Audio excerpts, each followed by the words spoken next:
A first of its kind forensics lab is set to be built in Land O'Lakes as early as the end of this year.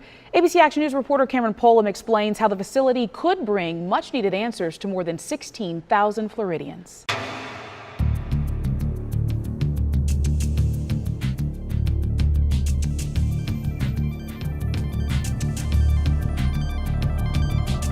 What we're starting to do in Pasco County, which is, it's going to be a gem for Pasco, for the whole Tampa Bay region, but for the entire state of Florida, is that we create an institute. It's called the Florida Forensics Institute for Research, Security, and Technology.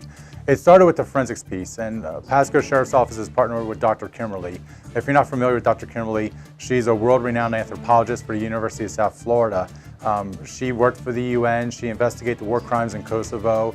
She was also the lead forensics anthropologist in the Dozier investigation in North Florida. There was actually a forensics field that is already started. It's in the central area of Pasco County off of US 41, but now we're building off of that. And while we build off of that, we go into things such as social network analysis, which we partner with the Naval Postgraduate School.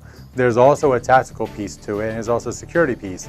That plays in the role with our SWAT team, with our training to responding to a worst case scenario. It's also for our first line deputies, that when they get the call, because they will be the initial ones getting the call with our first responders, our firefighters and EMTs, is that they're going to a hot call. But then there's also the K-9 piece.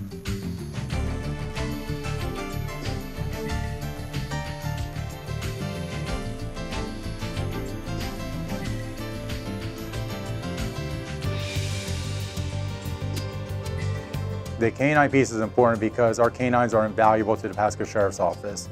Whether it be a missing child, whether it could be an adult that's missing, or whether it's a crime in progress and we're hunting somebody down, our K-9s can do the work of 10 times of what a deputy can do, because they have the nose, they have the sense, they have the ability to track people down because of their God-given abilities. The one thing that has become unbelievable out of this whole process of what we're growing in with this whole Florida First, with the forensics piece and our K-9, is that we're getting calls from across the country for cadaver dog training. So that's going to become a huge piece within the training component, is that what we're asking for funds for is for this training facility where we're going to be training these dogs. Now it's going to be the tactical piece, but it goes back to that cadaver dog training, where it could be a missing person during a hurricane. It could be recovering somebody that has been missing for months, and we're going through a wooded area. So it could be even over a pond, that we're able to have these dogs have to train up to have the ability to find people. So this is a unique opportunity for Pasco. This is really putting us on the map, and we're blessed to have a great community that supports us, and we're very proud that we're going to partner together to put something in Pasco that is much different than anybody else has done across the nation.